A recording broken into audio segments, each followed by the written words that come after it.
Looks like I have a lot of questions here. If I answer all of them, people will never attend my classes afterwards.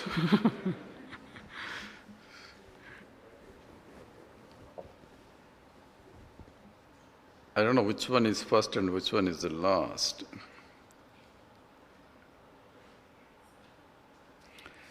I'll assume that they're all packed as the order, so last one should be first.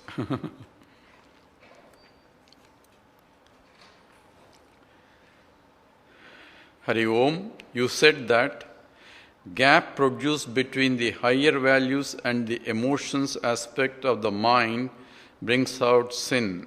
What if they don't have any values and merely acting emotionally, don't they incur any sins like in terrorism? Why? It's difficult to answer this because I am not a terrorist.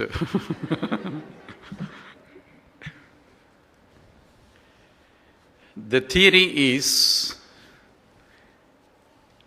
in the human evolution, the mind grows up, and in the process of growing up, the mind acquires the values. Whether the values get assimilated or not depends upon how the mind is, how evolved the mind is. The simple thing is, every animal in the world doesn't want to get hurt. Even the so-called chicken that you want to try to catch, it wants to escape, it wants to live. So everything in this world wants to survive because that is instinctively the survivability is required for any animal. Therefore, the fear of getting hurt is there as the animal evolves. And in the human mind, once it becomes a human, where he's walking as two legs, not on the four legs, where the intellect is now above, can think, says, what is that I need and what should I do? It becomes an intellect depending upon the evolution of the intellect, and comes to a stage where I don't want to get hurt by anybody, therefore I escape. And in the process, the intellect learns that hurting is bad, therefore I should not hurt others also. So all the value system is understood in the growth process as one grows. Even the child also, we teach the values from the childhood on. So these are things that, because I am an intellectual entity, not just an emotional entity, intellect is Lord has given, the buddhi is given, whether I use it or not. And those who are able to use intellect is that which discriminates, that's what intellect is. And in the process of experiences, they learn the values that I should not get hurt, and also other values that are called universal values. And once I appreciate the universality of those values or the value of the values, then the values become valuable, right? Because once I understand the value of the value. One who is selfish guy is one who wants others to follow the values. But I am ready to compromise that value for my sake. Right? That's what a selfish guy is. I want everybody, no one should hurt me. Because I don't like to be hurt. So I have a value. What? No one should hurt me. But I am ready to hurt others for my sake. That's a different story. That means I have not assimilated that value. It's only half-baked system, right? I only want others to follow the value because I know it's valuable. But it's not valuable enough for me to follow that value. So that I should not hurt others also. So all dharmas, if you really filter out, you have to be dharma first. Then artha, kama, moksha comes next. So dharma means what? I should not do to others what others I don't want others to do to me. And I want others, whatever they do, I should do to them. I want others to be compassionate to me. I don't want others to be kind to me. I want others to be helpful to me. I want others to forgive my mistakes. All that I want others to do, therefore I have to do that others. So that means intellectually I know the values. Not that I don't know values. As soon as I have an intellect a little bit, I get those values automatically with the experience in life. What the problem is that I do not follow myself those values, I want others to follow. Like a father who is smoking cigarette and doesn't want his son to smoke, means I know I don't want my son to, because it's not good habit, but at the same time he got caught up in that, whatever, or he is enjoying what.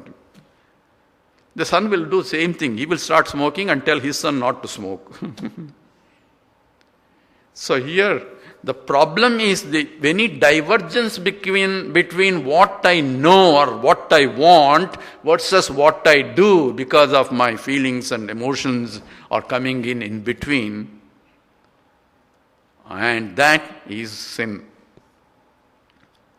When there is no sin is only if I do not have the intellect at all, like in animal, a tiger, take for example a tiger. If tiger goes and chases and eats some person, it knows it's hurting, but it doesn't have the intellectual discrimination to hurt or not to hurt. It instinctively, depends on the life. Life depends on life. Whether you are vegetarian or non-vegetarian, life lives on life. Because of a human being, cow also has a problem. Not that it wants to eat or hurt. It eats because it is programmed to eat grass. Basically, if you feed meat to it, it will have problems. Remember, that's what happened, the cow diseases. So, those are already pre-programmed. There is no intellect to think, not that cow is going to be a great Mahatma and the tiger is a sinner. No. That's not a sin for it because it is just living what it is programmed for. It doesn't even have desire. It eats only what it takes. More than that, it leaves. There are other people waiting for it. As soon as it finishes, other scavengers are there to eat. So, tiger doesn't commit a sin, nor cow is going to go to heaven just because it's vegetarian. The choice comes only with the intellect. Once the intellect comes, I have to choose to do or not to do to the other way. Every time I'm at the crossroads to make a decision process, and that decision process depends upon my value system. How much I have oscillated. I want only follow others to follow values, but I can ready to compromise. That means I am making a divergence between the intellect and the mind, and that is what we call a sin. So the so-called terrorists, we were talking about terrorists, they don't want to get hurt either. They have some goal in mind that whatever they are brainwashed to do, and they will go to heaven and whatever they get, after go to heaven, that promised land and all that. Means they don't understand the basic life itself. But they are ready to do it because even not only in this, terrorism is not now. Terrorism was there even Ravana's time also, right? People were kidnapping even then. So, but what should I do? His question should be, what is my role? My role is first to follow dharma, and if I can make sure that others also follow dharma, if I have the capacity. If somebody is misbehaving, then all our gods everybody is having 4 hands. Why? One hand is always having some instrument or other, some weapon or other to make sure the dharma is followed. Because there are a lot of other people who do not follow dharma, who knows dharma but do not follow it. So, the question that is, do they occur is, of course they will occur, and they will be ones who will be suffering as a consequence of that. But from our point, if we can stop it, we should stop it. If somebody is molesting a child, you don't say that's just sitting there. You have to stop it. Even if you sacrifice your life, you have to stop it. That should be our dharma. So dharma should not be compromised. And in the process, even swadharmi nidhanam shreyaha. So by following your dharma, you in fact evolve in the process. So let's not worry about the terrorists. The greatest terror is our own not understanding. This is the greatest sin. Not understanding ourselves is the basic sin. Can the inquiry, who am I, be antakarana, anta manana, ante nididhyasana? Try to understand the question before I answer. So inquiry, who am I? Who is going to do? Body doesn't do it. So it is an inquiry has to be done by the intellect. And intellect is part of antakaranam. Antakaranam means inner equipments. And inner equipments consist of the mind and the intellect together as a part of subtle body, plus jnanendriyas and all that as part of it. So it is by intellectual analysis only, it's an inquiry. Tad vijñāsasva, you please inquire. So that means what? I had to inquire by what? By intellect only of what is the cause, who am I? And who am I is the subject, and what is that is other things else is object. So I had to shift my attention toward the subject that I am a knower, which is a conscious entity, existent entity, all that Saddarsanam that talked about, that has to be done with the intellect, which is part of antakarana. Anta manana. Manana is reflection, reflecting of the thought after listening to Saddarsanam class. Before the things evaporate quickly, we have to reflect, recollect what is that has been studied, what is that. So keep on reflecting that knowledge until I assimilate that knowledge fully. After all, realization is not something new. It is already I am, but I had to recognize. Everybody understands you are that. Everybody has in the class, everybody is so clear, everything is beautiful. But afterwards, when you go out of the class, we are getting caught up in the regular routine of all other things. There is no problem in that, but we forget we are in the process. The forgetfulness is the problem. Remember, smarana, always remembering I am that existent consciousness that I am, and all this is drama that is going on. There is nothing wrong with the drama as long as I can keep shifting my attention to the very source that I am. That has to be done, not by one class, otherwise Chinmaya Mission will go out of business. So it has to be done continuously. Shravanam means constant listening to the scriptures until this becomes part of your mind. Just like he's going to tell us later. I am a man. Swamiji, Bhagavan himself is going to tell. I am a man. I don't have to sit down and think and contemplate, I am a man, I am a man, I am a man. I don't have to do that. Once it is assimilated as I am a man, any time I know I am a man, there is no question about it. That understanding has to be sink deep into enough that there is no more doubts of anywhere in any transactions. I have doubts on this aspect of it. That is drudhaiva nishtha, a firm abidance in the knowledge that I am, that existent consciousness which is not having any attributive knowledge. All attributive knowledge becomes anatma only. That understanding, in spite of all the things that is occurring, I should have that. Any moment I should be able to gather knowledge and not get it carried away. Our problem is, we get carried away, we forget this. So whole problem is constant vision, listening to the Vedanta is only because of this reason. Thus, vijñāsasva, this inquire into it through what? Through mananam, the Shravanam, Mananam and Nididhyasanam. Until contemplation, until this has become part of you.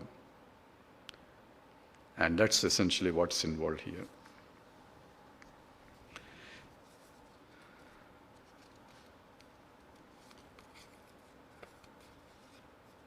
Wow, there are 2 pages or 1 page, I'm not sure here.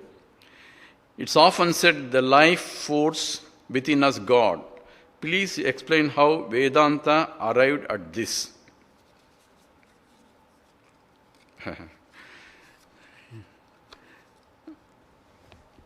It's not life force alone. Life force is expressed.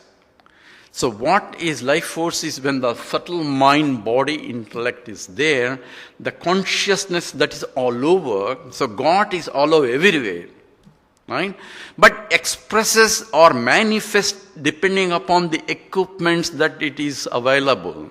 Just as the electricity manifesting in the form of a light there, in the form of a fan there, in the form of a heater there, in the form of an air conditioner there.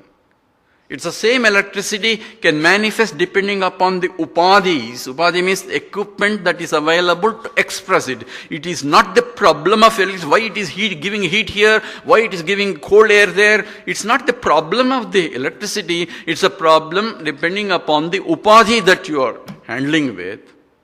So its same life force is when the body and mind, subtle body and the body together are living entity as one, then the itself expresses as a reflecting, because the mind and intellect are able to reflect the consciousness, that reflecting consciousness through the buddhi and all that is expressed as a life force. I don't know what life is. I can only say, hey, he is alive because he is breathing, he is doing this. All that manifestations I can express as the expression of the life, but we don't know what life is. So we say he is alive because that which is present is because of their consciousness, Chaitanya Swarupam. That's what conscious entity means. If he is unconscious, we don't know whether he is alive or not, right? So, but if he is expressing in terms of breathing, at least we keep forcing some food on him. But if he stops breathing, then we don't know whether he is alive, means we think that gone, prana is gone. So, only expressions we can notice, but the essential life principle we cannot tell, but the consciousness that pervades everywhere only expresses depending upon the equipments only. Okay? So, please explain. Vedanta answers only in that way. It is the very life because of which, I cannot tell it is that, because of which is alive, that is God. Okay? Despite the human, we should ask them to write in a printing note. But anyway, today is last day. Despite the human frailties that we see, how to abide in Guru Brahma, I think. I don't know what the question is. How to abide in Guru Brahma? How to abide? Abiding in any aspect is to clear understanding that available at any time. Whether you see 2 plus 2 is equal to 4, right? Simple fact. I'm just giving you an example. Don't take that is abiding. Once I know 2 plus 2, it is 2 plus 2. Whether you are crying also, or whether you are laughing also, whether you are doing anything also, 2 plus 2 is 4 only. That is a knowledge that will never leave you once you understand it. That is the abiding knowledge. Means once I am that, then I will make a mistake of I am not that and I am something else. That's what is abiding knowledge means. And that is realization of yourself, which is, as Bhagavan Ramana said, that is a realization of the God also. There is not much different. Given that the life principle supports the subtle causal bodies as well, when the physical body no longer exists, how can we see its expresses in the subtle and causal bodies? The consciousness is all-pervading, as existent and conscious, such aspect, and Anantam is Ananda Swarupam. So it is not that it is something, but expression depends upon the upadhi. Upadhi means the body or equipments. So when the death is nothing but the subtle body, the mind and intellect along with the jnanendriyas and all that package together and leaves, because this body, the physical body, is no more conducive to exhaust the next set of vasanas. And that what is called death. Now we have, once the subtle body leaves the gross body, now we have 2 bodies separated now, which was together now, right? Now in the 2 separate things, it is still expressing now. Consciousness is expressing in the gross body as dead body is. That means as an existence in that form, it is still there, expressing as existence in that attributes of the body. In the subtle body where it is growing along the next set of vasanas or germinating into the fields of experiences or different lokas, wherever. It is there illumining there as the subtle body. But in the subtle body, just like as you are dreaming, when you are in a dream, this body is, you are not conscious of external body, but you have this subtle body only, where the intellect role is less, mostly the mind. Now projecting the whole new world there, and there also you yourself project a small as entity in the dream, looking at all other things that are projected by the same total mind. And you don't think that I am only a mind, I am only a subtle body. You think you have a physical body to express, to interact with all the bodies there in the dream. So in the dream you think that is a real world, and you are expressing also with experiencing also all other bodies too. In the same way, in the subtle body, when it goes to different lokas also, there will be a body that it feels where it experiences the vasanas. There it won't know that I am only a subtle body, I need a gross body. All those notions will not be there. Okay, just as in the dream, you don't think that you are a mind. You are only think you are a body, another bodies are there. All that exactly same identical situation that is by extrapolation. Other things the scriptures tell you. Okay? Because if I go to subtle body, you won't be able to hear. I'll be dreaming. Given that, okay, this is over. I think the handwriting, it may be the same one. Because of siddhis, the body used to be full of vigor, and ancient sages, it is said, lived for several generations. How come it is not valid anymore for modern saints? How to integrate devotion? Okay. Ramana is going to talk about siddhis in the next few slokas, so we will address that issue. How to integrate devotion and jnana into daily living, shifting between the Marjala and, must be Sri Vaishnavite, Markataka, Kishora Nyayas. Marjala Nyayam and Markataka, that is from the Vadahala in Tengalai. Actually, Bhagavan Shankara defines what is bhakti, devotion, in the Viveka Sudamani. Moksha sadhana samagyam bhaktireva gariyasi. So of all the things, bhakti is the greatest. And there is no bhakti yoga. In this is lokesmin dividha nishta pura prokta mayanaga jnana yogena sankhyanam karma yogena yoginam. There are only two yogas. One is karma yoga, another is jnana yoga. There is no bhakti yoga mentioned there. There are only two paths. So devotion, why it is not mentioned? Because the devotion is the bottom line for both of them. I need devotion to do karma yoga, because karma yoga involves Ishvara arpita buddhi has to be there. Though Ishvara has to come, and devotion to Ishvara has to come. Unless I have bhakti, I won't offer anything to him. Right? So automatically in the karma yoga is there. In the jnana yoga also, I have to be devoted to the goal that I want to achieve. Devotion itself not external. Internally, I had to redirect my mind with a conviction. Conviction comes with the devotion to that goal, that I know what it is and I want to realize the truth itself. That itself is the devotion. Expresses itself as the jnana, towards the jnana. So, moksha sadhana samadhyam bhaktireva gariyasi. So, swarupānusandhānām bhaktiritya vidhīyate. So, what is bhakti? Of all the paths, bhakti is the highest. Shankaracharya, who is the jnana, emphasizing, says bhakti is the highest of all. And what is the bhakti? So, swarupa anusandhānām bhaktireva gariyasi. Longing for, gaining for, attaining for, that is our own nature. What is my nature? What I am really is. That pursuit towards that is bhakti. So jnana and bhakti are not really different. About cat and monkey philosophy, that is the surrenderance of that. This is the Vaishnava examples of the Vadahala and Tengalai, where in the case of the cat, The mother takes, once you surrender, that's called cat philosophy, right? Once you surrender, it is the mother's responsibility to carry that. Whereas the monkey, if the baby has to hold on to the mother, mother keeps jumping from one to that. It is the responsibility of the devotee to hold on to his feet. And Swami Tejamayana said, what you had to do should be a cat or a monkey. He says, you put one hand under his feet, one hand above his feet. So that he doesn't run away, nor you can run away from him. So that's what is the bhakti from our point. But actually both will converge into one once you surrender.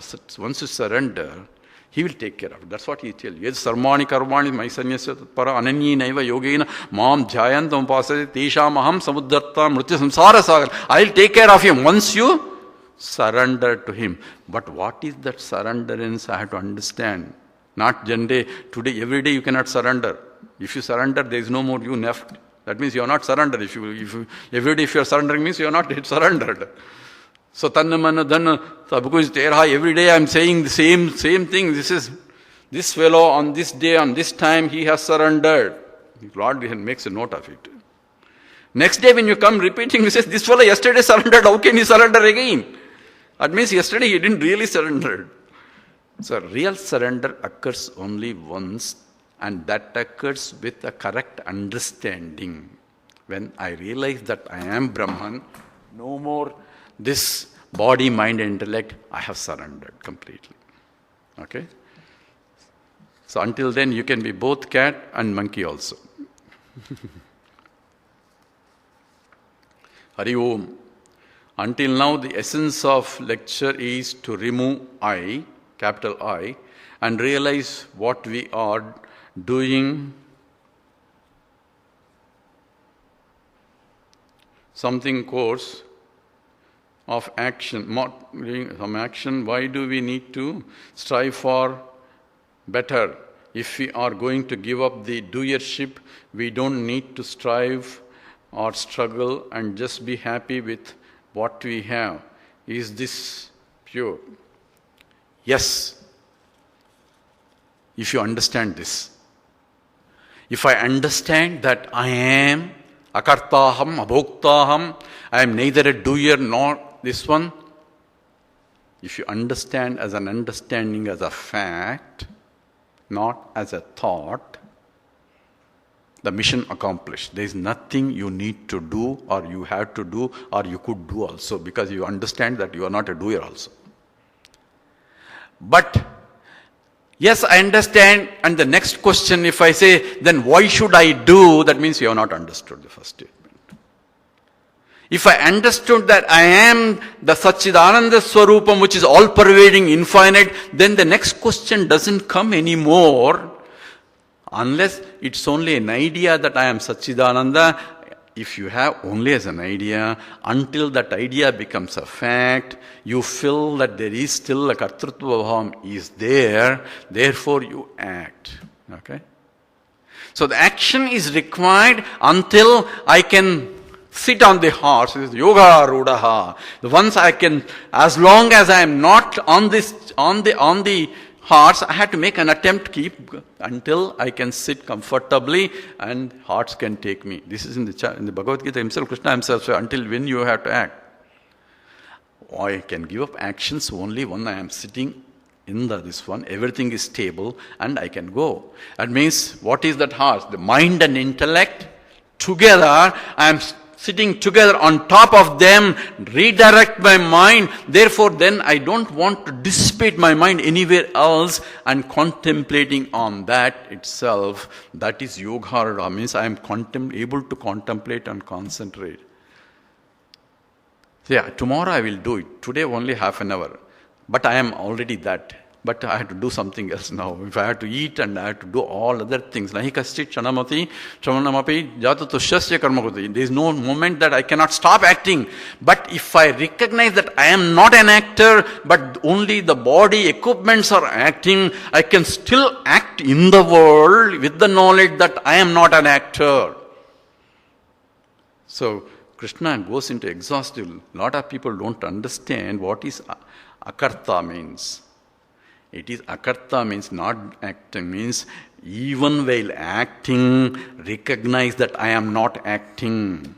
Just as an ambassador acts regularly in the world as an ambassador, where he himself as an individual is not acting as an individual, but acting as a representative of the government. So whatever the actions an ambassador does, the countries that send him is responsible, not him. You cannot prosecute him. There is a diplomatic immunity, right?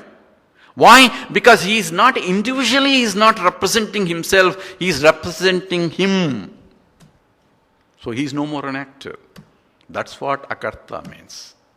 The body, mind, intellect belongs to him only. So you are representing, oh Lord, you are breathing all this, let him do. For what? Whose benefit? Not for my, there is no individual there anymore. For the benefit of the totality, I perform an action that becomes a loka kalyanam. There is no more selfishness involved. So everything that I do is for the benefit of the society. That's what a jnani does. He also acts, but he doesn't act. In fact, Krishna says nobody really acts. People think they are acting, that's all. And they will be acting only, and not really doing. So this problem is recognition of what is I am and what is the role has to be clearly understood. Otherwise, action is not doing, action is not acting. Kartrutvam, akartrutvam, anyatha kartrutvam, all are three are choices also. So I am not going to act, I am no more an actor, and if you sit on the couch as a couch potato, that's not that. That's also an action that you are responsible for it. Okay? If you understand it, then you can be dynamically acting. If you see all Mahatmas, they created so much of beauty in the world, yet they did not act. That is the clear understanding of action.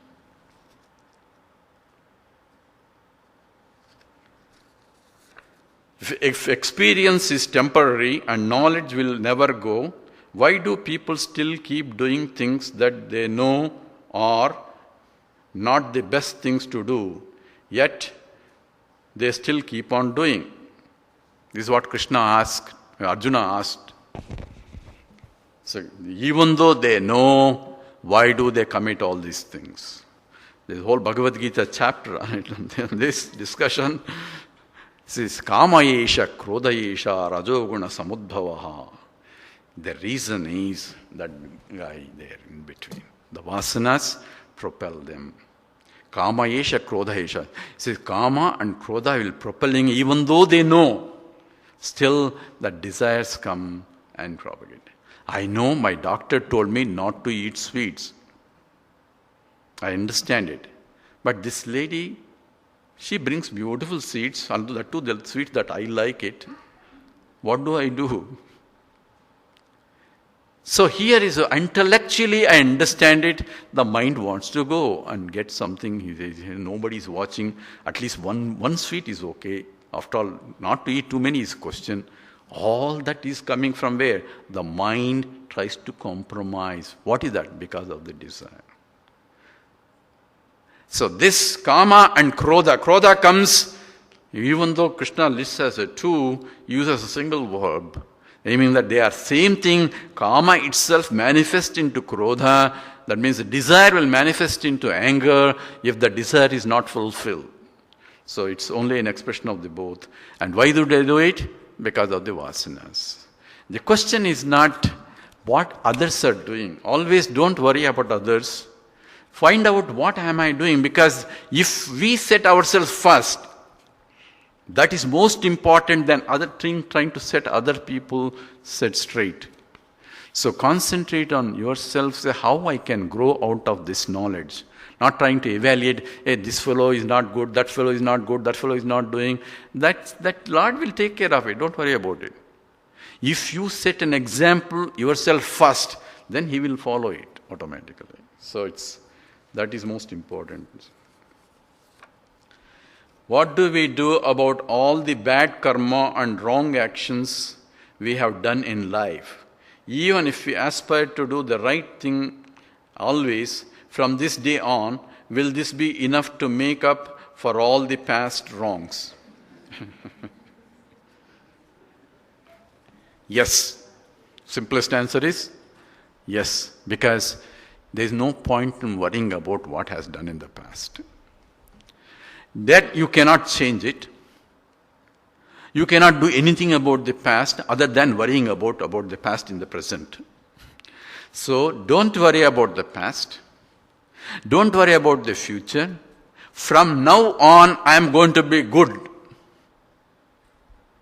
Not I want to become good. I am going to be good. So if you determine and start from today on, the rest He will take care of it. So yes, it is enough, provided you commit yourself from today on. So this is a beautiful story by Tapovanji. Tapovanji is the teacher of Simayananji, right? I know you all are familiar, right? And the Pagadis are what the local people. They don't know, but they have very great faith in the teacher. That much because they take care. Maharaj, they'll take care of all the Swamis, but themselves they don't study that much of scriptures and all that.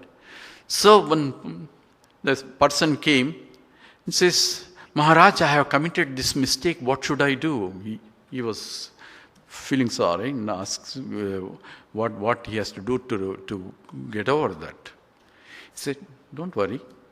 Go to Ganges, take a dip, Ganga Mata, because they have faith in the Ganga Mata. Take a dip in the Ganga Mata. Tell Ganga Mata, I will never do this mistake again. Please, Mata, forgive me. She will forgive you. Really? Yes. Even though you committed such a big, don't worry. Mother will commit. Mother always will excuse you. Don't worry. And he went. That's enough for him. You don't have to give all philosophical discussion, because that faith enough for him. From next day he is not doing any more of that sin. That is what is required for him to clean out the whole thing and then proceed. That's what essentially Sandhyavandanam involves, is whatever the sins I have committed in the night, I want to start with a clean plate, not to commit new sins. So that my mind is free for the pursuit of Vedantic study. So yes, with this commitment, if you proceed, you will reach before anybody else. But don't worry about others. According to Advaita philosophy, Jivatma and Paramatma are same.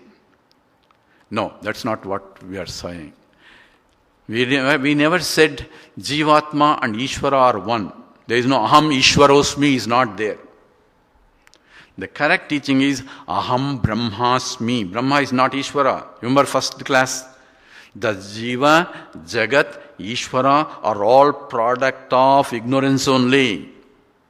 What is the bottom line? The substantive, that which is indivisible, that which is no differences of any kind, that Sat Swarupam is Adhara, is support from which both Jiva, Jagat and Ishvara, all of them.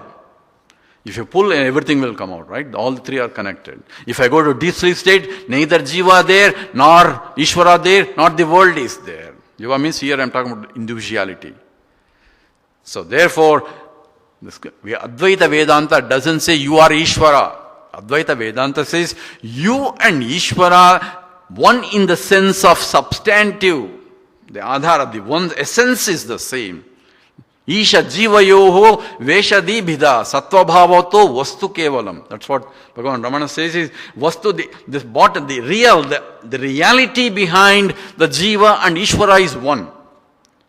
That is Satswarupam. That is, equation is at that level, not at the Vesham part. Vesham is, I am Alpagnaha, he is Sarvagnaha. The different Veshas are different. Alpagnaha means I am only limited knowledge, he is infinite knowledge. So that's not, just because I become a Jnani doesn't mean that tomorrow I am going to talk about quantum mechanics. I don't know quantum mechanics and I will not know quantum mechanics also.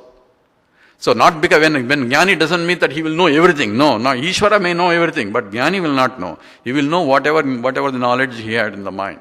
He knows that I am as a substantive, as the existent consciousness that I am, which is same as the Ishvara also in that sense.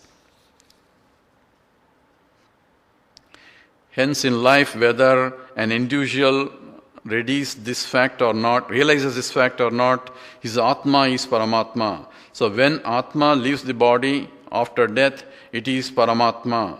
That is leaving the body. When the Atman of different individual leaves the body, the Atma is leaving is the same. Then the question arises, where is the question of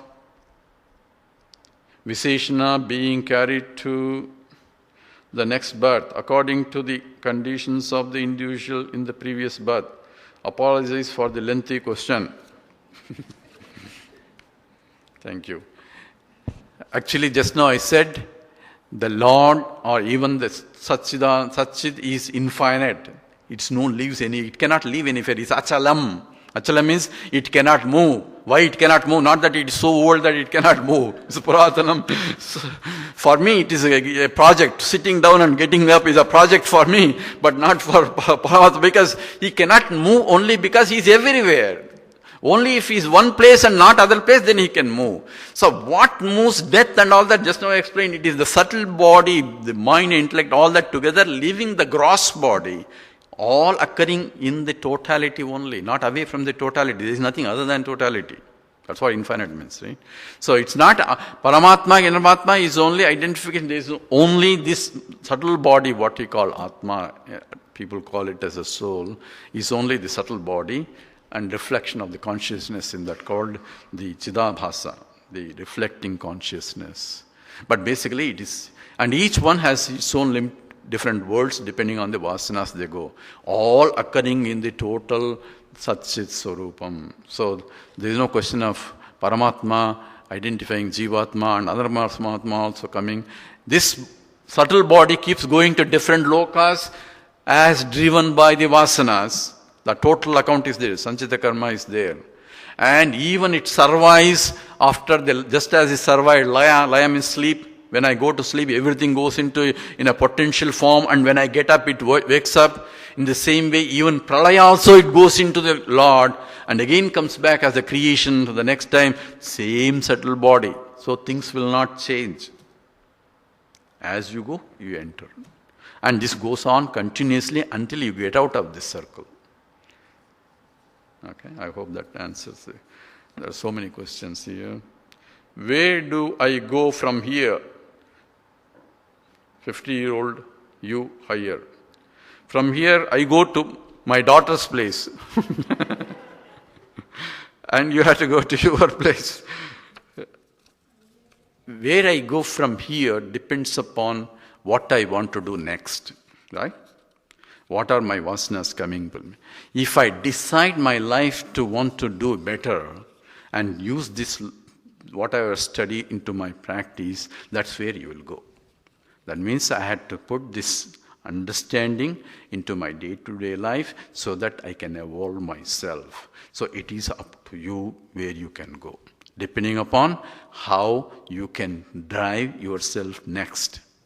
And that determines upon your capability to follow what your intellect says. Intellectually, yes, I am convinced. But if mind is pulling, then you have to take the reins in your hand, redirect the mind to follow the intellect. Then you will succeed. If you go along with the mind, go wherever, then it will begin next. We'll meet you next Memorial Day camp. What should we really be thinking about the remain in the present? What should we really be thinking about to remain in the present? I mean, how we can control the mind to remain in the present. This is a very good question. In the sense, how am I said we have to live in the present because our mind always goes into the past or into the future. How do I establish myself in the present? There are two ways to do it. One, intellectually, once I recognize that the mind has gone into the past, pull it down. Back in. That's the same in the meditation also. Meditation, my mind goes all over the place, right? Why? It goes into the past only. Bring it down back to the seat of meditation. This is where you belong. Either by intellectual conviction or take his help. Take the help of the Lord. So by bringing the Lord into the picture, you are giving the strength to it so that when you think of the Lord, automatically the mind is not running any away. It starts thinking of the Lord. So automatically it comes present. But again it will run away. Again you bring it. So that's why constant thinking of the Lord and things will help the mind to live in the present. So until I can establish myself, take His help. He's always there. Remember? Upadrashta anumantacha is always behind you to help you, provided you turn your mind. So that's the only way. When I close my eyes, I find myself thinking and planning my future action. I realize that it is incorrect, but what can I do? Now, this is always a problem for a lot of meditations also. Mind will always be running. So what should I do? By trying to control the mind, my mind will be busy trying to control the mind. So the help is, again, Lord will help you one way. Another place is to stand apart and see where the mind is running. Watch your mind. Let it run, but you watch it. When you are watching, I'm sure the mind will not run away. The mind has a tendency, because you are not watching, it will run away. If once I recognize that it is running away, half the problem is solved. 99% you won't recognize that it has run away because you already went along with it.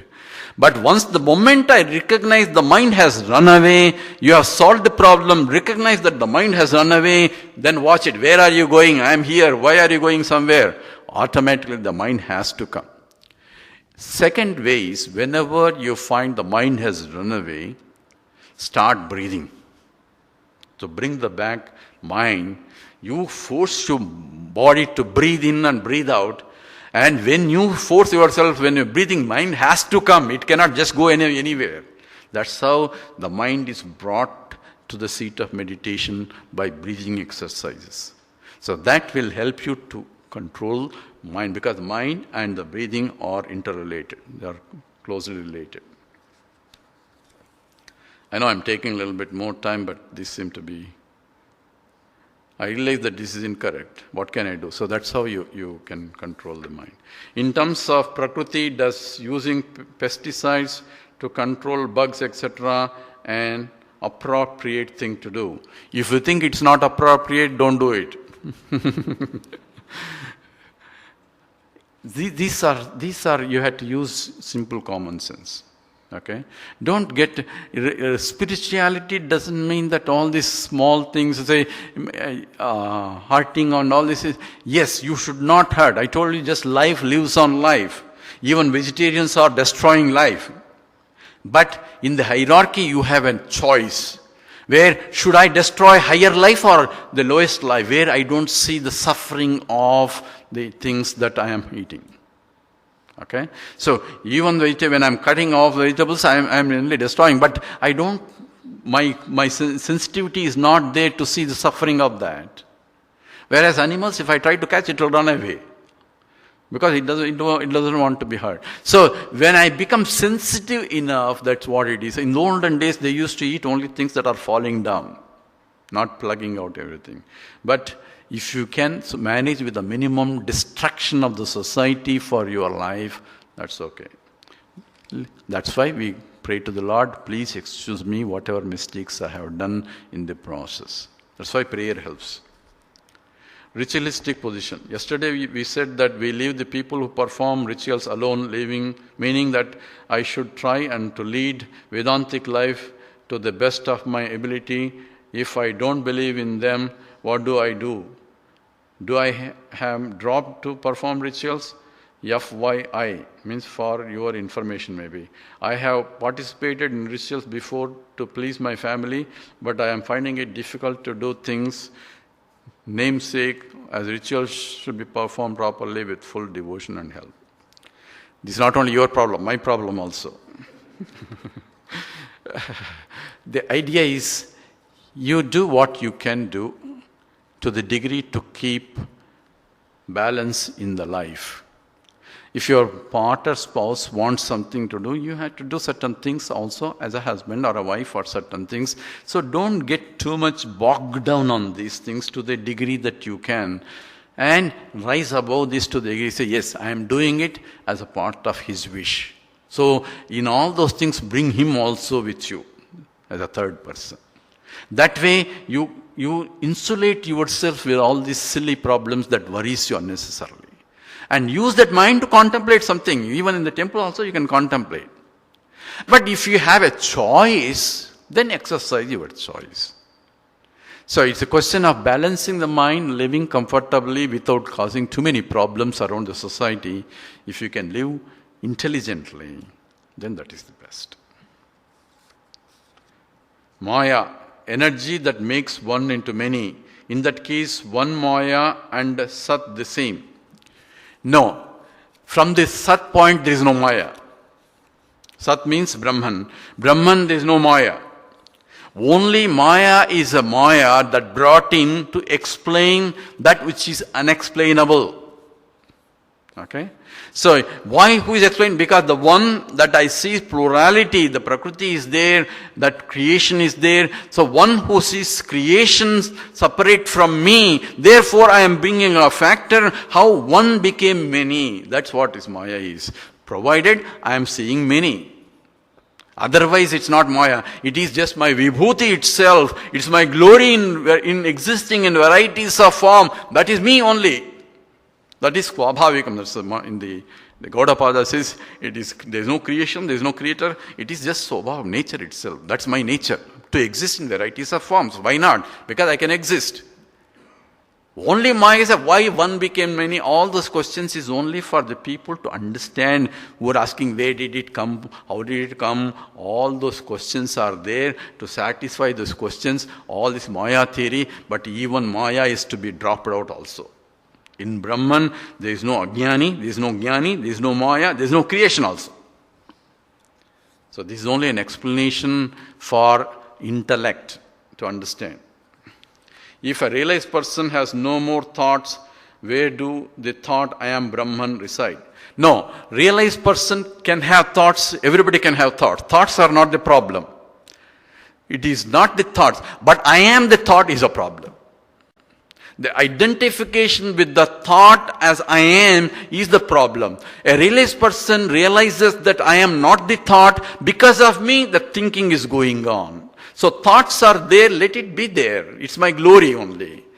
But I am not the thought. I don't go along with the thought. I am there with the thoughts, I am there without the thoughts also. That's why Atmaradi and Atma Krida is also there. I can play with the thought, there's no problem. So thoughts, don't try to eliminate the thoughts in the meditation. That becomes itself a big problem. Because you cannot, the mind has to think. So only redirect the mind. The vichara means involving a redirection or re-evaluation of what is essentially the source of the thoughts. Bhakti, mukti, pradatacha. Why do people suffer for survival despite taking to spiritual path? Bhakti, mukti, pradatacha. Tasmai Sri Gurave Namaha. Why do people suffer? If I understand the concept correctly, then no one suffers. If I don't understand, the ignorance is the problem. The suffering, whole suffering we just started, the sukham, dukkham, all the problems is with duality because we don't understand the underlying reality. If I give the reality to the duality, then I suffer the problem. So the lack of understanding and only repeating these words, there's a parrot repeating all those repetitions of the same slokas without understanding and assimilating that is a problem there. If you assimilate it, this question will not come. Existence principle, how does it support ignorance which is fictitious? From the existence principle, there is no ignorance. So ignorance is the person who is the one who doesn't recognize that I am existent principle. Right? So it is the one who is asking the question has the problem, not the existence principle. So existence is principle is pure Chaitanya Swarupam, it is conscious, is all pervading, and it has no problem of whatsoever. No creation also, even to ask this question. Only one who identify myself, I am this and not that, identifying with not the existence but which is superimposed on top of existence, who identifies with that, he asking the question. And once you remove that ajnanam, then all the questions is dissolved. There is no more superimposition also. then it becomes a drama. Swabhavikam, you can say anything, it's a natural, or it is my glory, or it is me only in different forms. Can time exist without space? If not, why not? No, both exist together. Time, as I said, is a gap between two sequential events. That's what time is. Space is a gap between two simultaneous events. That's what space is. Two simultaneously, if I see, they are not obviously at the same time and space. They are separated by space-wise. At the same time, space-wise they are separated. That's definition of space. Space between two sequential points. Simultaneous points is space. Actually, time is movement in space. Space is movement in time. There is a warping of space and time. I'll go into different field of science now if I talk about it.